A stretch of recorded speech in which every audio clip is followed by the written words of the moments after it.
Hi students, welcome to online classes of Karan convent children's academy. अपनी बात चल रही थी conservation of plant and animal, यानी कि कैसे प्लांट और एनिमल को कंजर्व करें, संरक्षित करें, बचाएं। और इसमें पहला चल रहा था अपना डिफॉरेस्टेशन, वो हो गया था। आज हम बात करेंगे कंसिक्वेंस ऑफ डिफॉरेस्टेशन, यानी डिफॉरेस्टेशन के क्या हानियाँ हो सकती हैं। तो पहला है green house gas emission. First है ग्रीन हाउस गैस इमिशन, यानी ग्रीन हाउस गैस का निकलना। कैसे? देखिए, जब हम कोई भी प्रोडक्ट जो है वो बर्न कर रहे हैं या व्हीकल रन कर रहे हैं, उसमें भी जो डीजल है वो बर्न ही होता है। और इस बर्निंग की प्रोसेस में बनता है CO2। और भी बहुत सारी गैसेस बनती हैं, मेनली CO2 की बात करेंगे अपन। और ये जो CO2 है, ये एक ग्रीन हाउस गैस है। क्या है? ग्रीन हाउस गैस है। क्या होता है ग्रीन हाउस? देखिए, जैसे ही सनलाइट अर्थ के ऊपर पड़ती है तो इसमें से कुछ एब्जॉर्ब कर ली जाती है, कुछ रिफ्लेक्ट हो जाती है, और कुछ को CO2 पकड़ के रखती है, रोक के रखती है, जिससे अर्थ का टेम्परेचर जो है वो नाइट में मीडियम बना रहे। ये सही बात है, अच्छी बात है, होना भी चाहिए। लेकिन जैसे CO2 इंक्रीज़ होगी, बढ़ेगी, CO2 इंक्रीज़ होगी तो अर्थ का टेम्परेचर और ज़्यादा बढ़ेगा, क्योंकि ये सन की लाइट को बहुत ज़्यादा पकड़ लेगी, जिससे कि अर्थ का टेम्परेचर क्या है वो राइज हो जाएगा, जो कि खतरनाक एक साइन हो सकता है। अब होता क्या है, प्लांट का क्या है इसमें, इस CO2 को प्लांट जो हैं, और भी बहुत सारे पॉल्यूटेंट्स हैं जिनको प्लांट क्या है वो एब्जॉर्ब कर लेते हैं। अब आप प्लांट को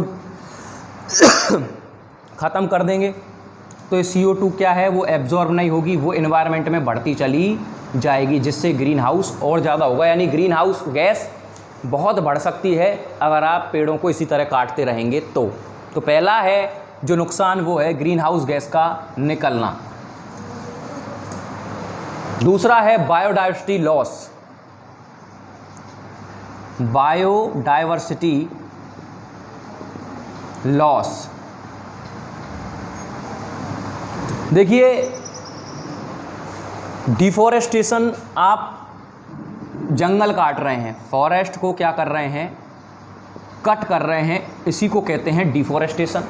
अब फॉरेस्ट को काटेंगे तो फॉरेस्ट में रहते हैं एनिमल और प्लांट। अब फॉरेस्ट को काट रहे हैं तो प्लांट को तो आप काट ही रहे हैं, ये कम हो जाएंगे।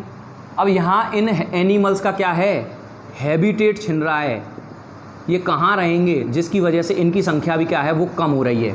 और प्लांट और एनिमल्स की जो स्पीसीज़ हैं उनकी संख्या को ही क्या कहा जाता है, बायोडाइवर्सिटी कहा जाता है। इससे क्या है, सीधा सीधा ये जो बायोडाइवर्सिटी है वो लॉस हो रही है। बायोडाइवर्सिटी क्या है, लॉस हो रही है। तो इस तरीके से बायोडाइवर्सिटी का लॉस भी होता है जब हम जंगलों को काटते हैं, डिफॉरेस्टेशन को अंजाम देते हैं। नेक्स्ट है सॉइल इरोजन।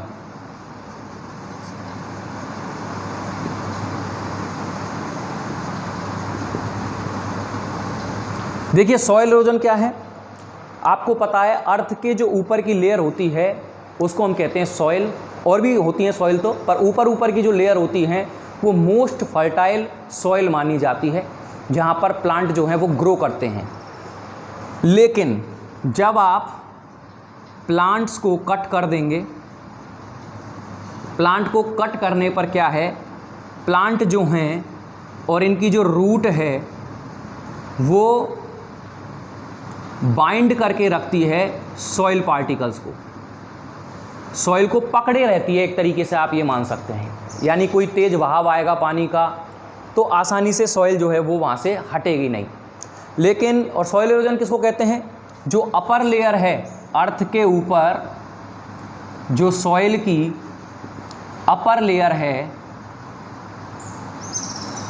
इसका हटना ही क्या कहलाता है, सॉइल इरोजन। जिससे वो जो ज़मीन है, लैंड है जहाँ पे सॉइल इरोजन हो रहा है, वहाँ उनकी उर्वरक शक्ति, फर्टिलिटी में कमी आ जाएगी, एक तरीके से वो बैरन हो जाएगी, एक बंजर हो जाएगी। तो सॉइल को पकड़े रखती है प्लांट की रूट।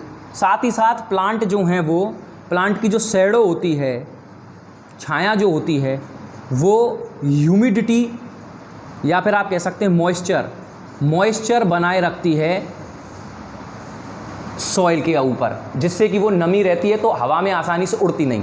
अब आप प्लांट कट कर देंगे तो क्या होगा, प्लांट कट कर देंगे तो ये जो शैडो है वो ख़त्म, ये मॉइस्चर ख़त्म, जिसकी वजह से हवा से उड़ जाएगी कुछ तो मिट्टी। साथ ही साथ रूट उसकी नहीं है, उसको पकड़े हुए नहीं है सॉइल को, तो जैसे ही तेज़ बहाव आएगा पानी का तो पानी भी अपने साथ मिट्टी को बहा ले जाएगा। इस तरीके से सॉइल इरोजन होता है प्लांट की कमी से या डिफॉरेस्टेशन से। नेक्स्ट है फ्लड, नंबर 4।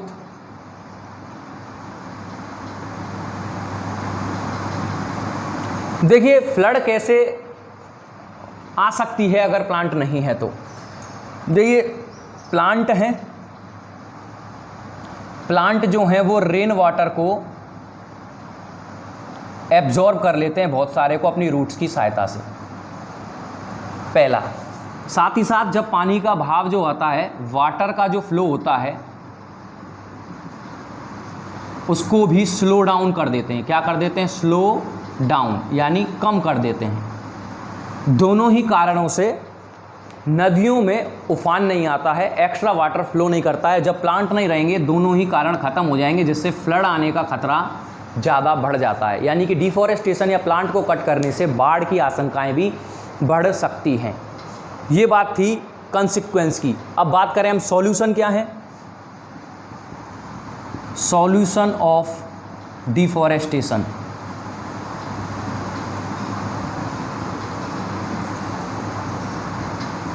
सॉल्यूशन है एक तो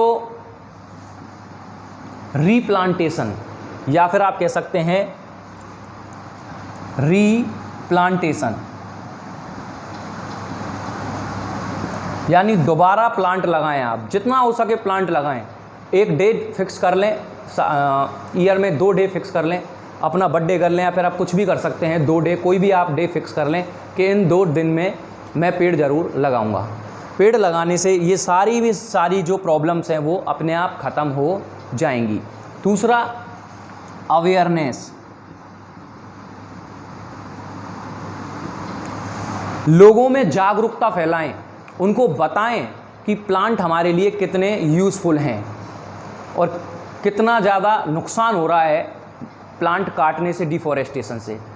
जब हम बताएंगे, अवेयरनेस फैलाएंगे, 100 को बताएंगे और 10 में भी अगर थोड़ा सा प्रभाव आता है, बहुत कुछ हो सकता है। इसलिए अवेयरनेस भी फैलानी ज़रूरी है। जिनको पता है वो तो करें ही, और जिनको नहीं पता उनको बताएं। एक रीप्लांटेशन हो गया, और एक